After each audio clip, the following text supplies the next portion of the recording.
This is Johnny Cofield here at Four Quarters Online with Coach Mark Liles. How you doing today, Coach? I'm great, Coach. How are you? Good, good. Man, you kind of famous in this area, working with all these athletes, doing all things with football. I mean, talk about some of your experiences. Tell folks about yourself. Well, I've been around a long time. It goes it goes way, way, way back. Um, I I graduated from Albany State College back then in the '80s, and I played football there. Played there for 4 years. I started all 4 years at defensive back. Got a degree in criminal justice. Start working here in Tallahassee, Florida, and first started working at the Tallahassee Police Department. Didn't like that job too well, so I didn't stay there very long. And then I moved on. I worked with the Bureau of Prisons, Federal Bureau of Prisons, and I retired. Actually, I retired after almost 25 years of service there. Wow. Well, the first time I met you, you had my son working out. You had a Yeah, whole bunch of guys. You had a whole bunch of guys coming in, and you was working them out. All of them played football. And I mean, that's the thing. You got to go see Mr. Lau. You got to see Coach Lau. right. And during that time, I was making the transition. I was actually retiring from the Federal Bureau of Prison at that time, and my passion was always working with athletes. I always loved, playing sports, and I just loved this being around athletes, especially the young athletes. So I done my time at Bureau of Prisons, Federal Bureau of Prisons, and I was making a transition at that time. I started working with a few young kids, and then my name kind of got out there. I guess what I was doing was working. It was pretty good. So I started to get more and more business. I said, this is my passion. This is what I've been blessed with. So this is what I'm going to do for the rest of my life. Was a company named Success Athletic. Uh, the kids, they what is it, Success SAT? athletic training. Yeah, SAT. That was for Remember that making last part? sure, all the athletes, at that time, things changed since then a little bit, but at that time you had to take the SAT or ACT. So I named my company at that time Success Athletic Training, and they could remember the SAT because they had to take the SAT actually. Um, uh, so you want to come through this area, Leon County and surrounding areas outside of Leon County. If you want to come through and want to be a good athlete, especially a good young football player, you had to come through at that time, SAT, Success Athletic Training. And you kind of known for working with the kids. You got quite a few kids went to pros, college. I mean, I, do you That have means you ever? I'm old. I've done all that. That means I'm getting older, Coach. We're both getting older. Huh? I started with some kids, like you said, when they were young, and also youth football, and then middle school, high school, and then college, and now, a few of them made it to the NFL. So I've been around a long, long time. Yeah, you well known for the kids. I mean, they flock to you. I met quite a few kids that go through that. You even had me working out one time. I lost to like 25 pounds trying to get Yeah, out. right, right. You couldn't I do was that. That trying was, to I was trying to get you back to the Rattler days. When you were that wing T running back. Wing T running back. It worked for a oh, little while, then you're like, oh dang, no, I'm at a different phase of life now. man, I couldn't. I went that hard for a few days. I think you even you had a video where I was lifting weights. So I said, if I could do it in my situation, I know Right, any. right. They could do it, right. The young kids should be able to do it. Yeah, that was Yeah, that was coach. some years ago. Yeah, because when we started Four Quarters Online, I was showing people how how I trimmed up, had to start getting a nice little physique, and I was like, Coach Lyle had me in there. He was killing me, but I got through it. That's what some of the kids call me, the silent killer. You're like, well, Coach Liles, you doesn't holler and scream like a lot of these other trainers or coaches, whatever. But man, well, he's working you just as hard or harder. You don't even know he's killing you. Yeah, you where you originally from? Your hometown? I'm originally from Philadelphia, Pennsylvania. I'm a northern boy. Um, after I graduated high school, for some reason, I always wanted to play for HBCU. I don't know what made me feel that way, but coming out of high school, during that time, HBCU football programs were still, relatively strong. You could see the trend, they was kind of transitioning, to being not as strong as like a lot of the programs are today. But at that time, we still had a lot of good ball players that were playing HBCU football, and they were getting drafted, doing other things. So I wanted to play for HBCU, and I don't know, I just picked Albany State and went down to Albany, and hey, it was successful for me.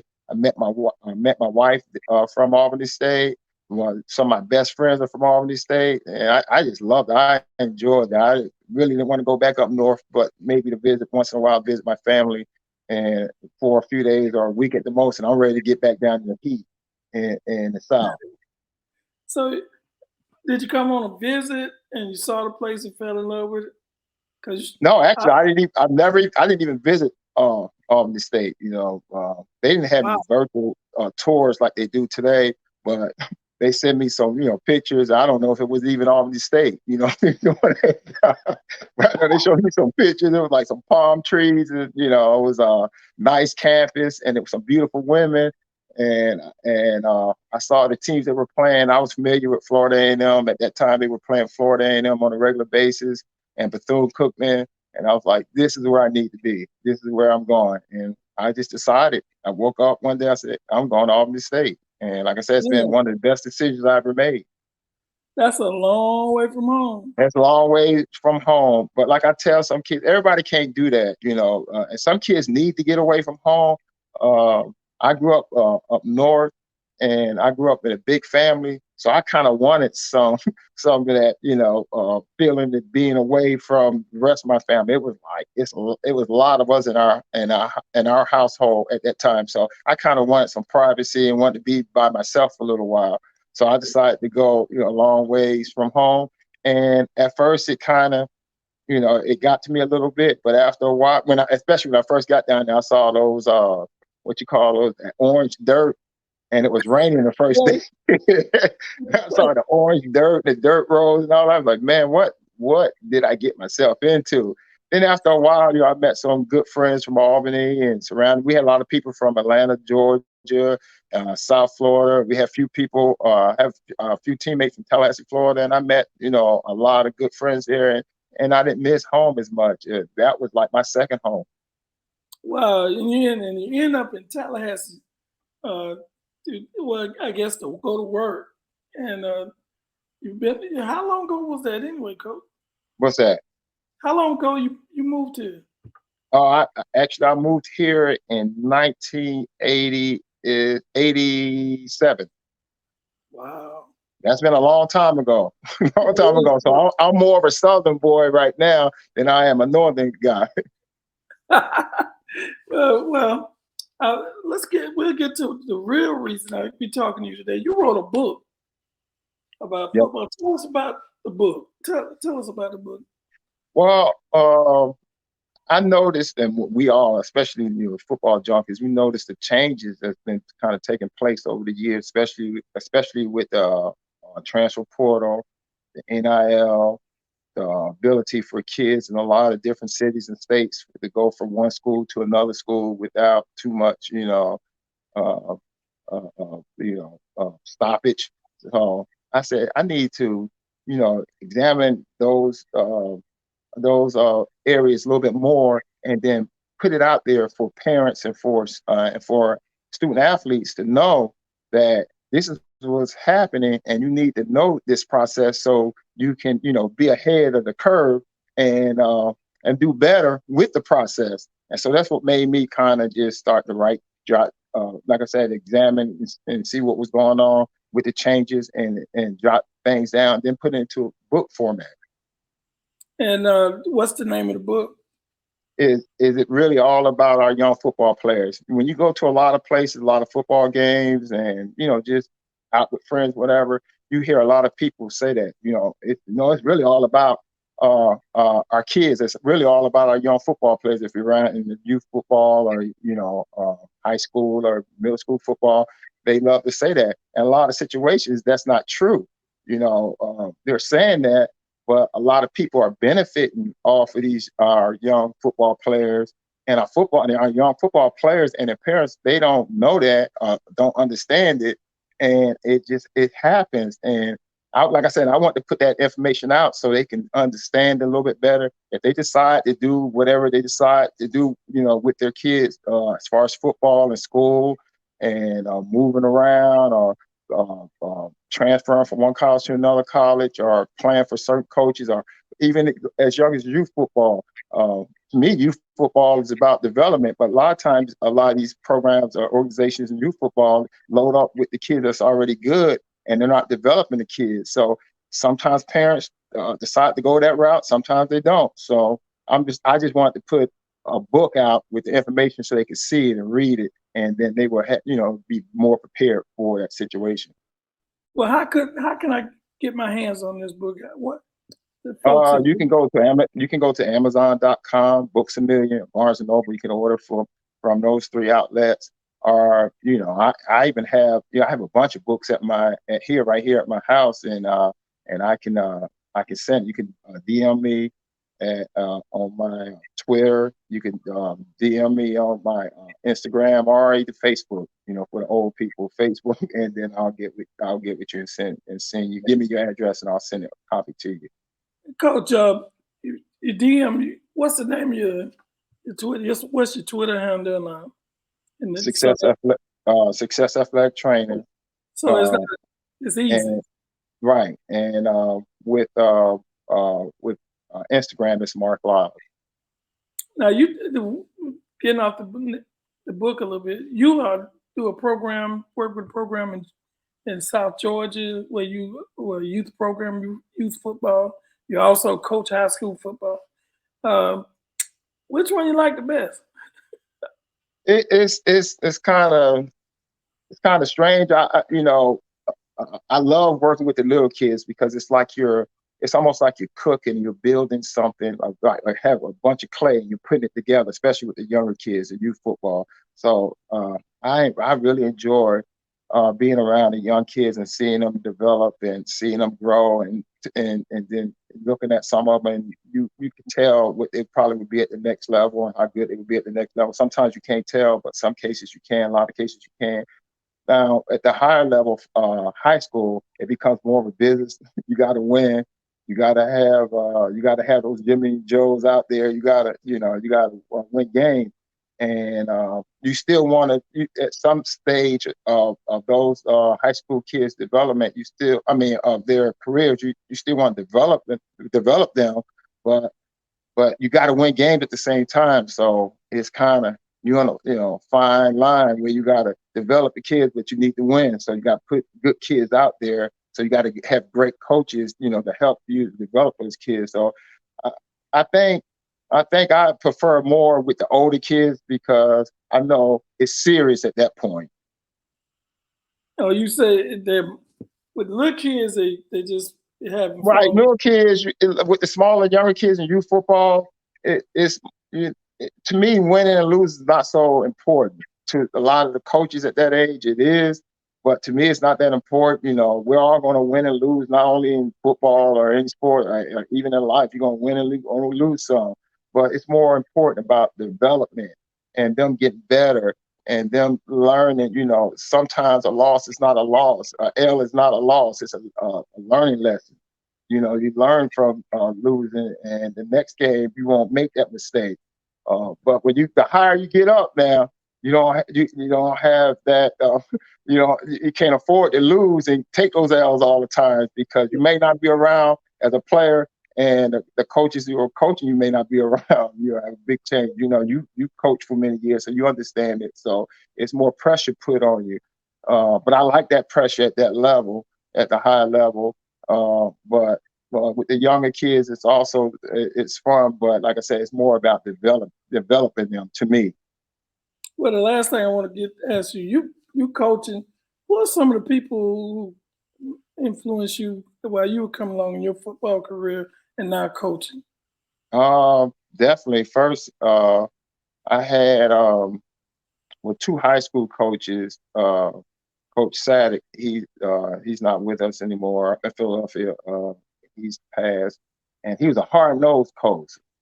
And you can understand probably in those days you had to be hard-nosed, Yeah.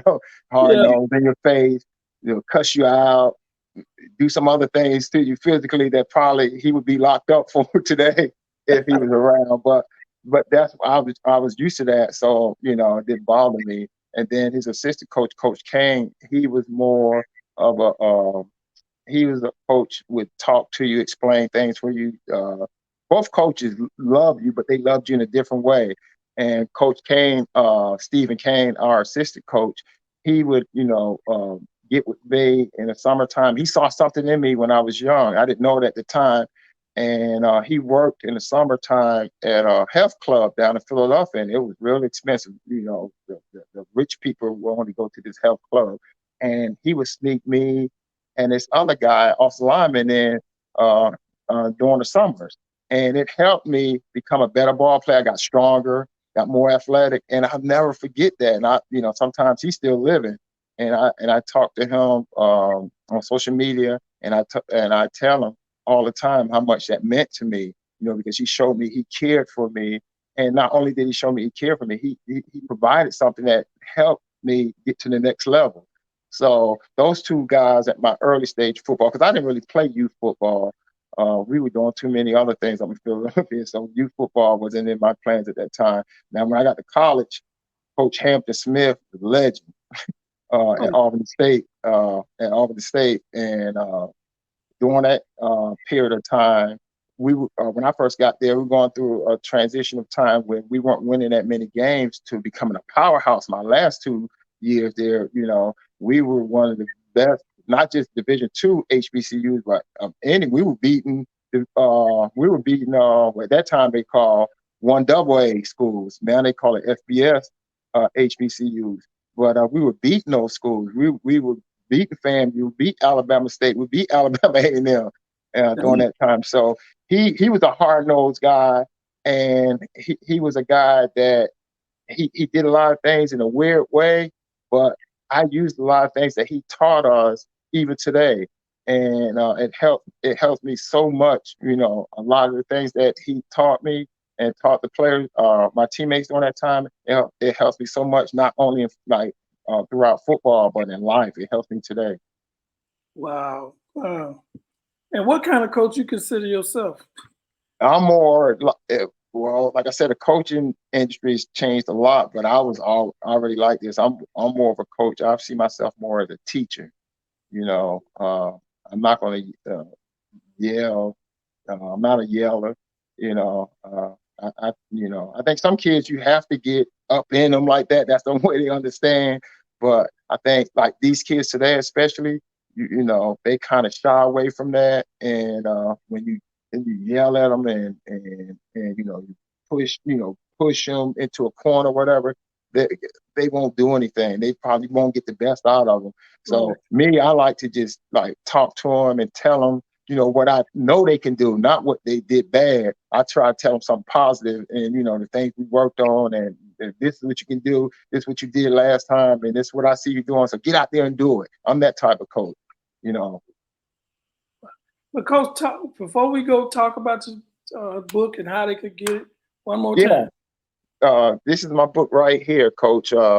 And like I said, the title of the book is it really all about a young football players. And as I said earlier, it's more about it starts with youth football, the developmental stage of youth football, and then it goes through middle school and high school, college, and even up, to professional football, whatever organization you're in professional football. And you can get it through the Amazon.com. You get it from Barnes and Noble, and you get it from Books a Million, or you could DM me on the social media outlets, and then send me your address, and I'll send you a copy. This is a great book, especially for the young football players out there and their parents. A lot of knowledge. Um, I know we don't provide a lot to them, especially as coaches. We have a lot to do. We have practices. We got meetings, coaches meetings. You got a lot. So a lot of times you don't have a lot of time to talk to the parents and even the kids about this. You got to win games, or you out of there, buddy. So So this book is not hard to read. It's a short book, but it's very informational. So like I say, you can get it from those outlets. Get a copy and enjoy. Learn. It'll take you to the next level, definitely. Oh, well, thank you, Coach. Really appreciate it. Maybe we'll get back with you later on in the year. I really appreciate you coming on, and good luck on the Lincoln Trojans in your Uh, upcoming season. This is Johnny Cofield, 4 Quarters Online.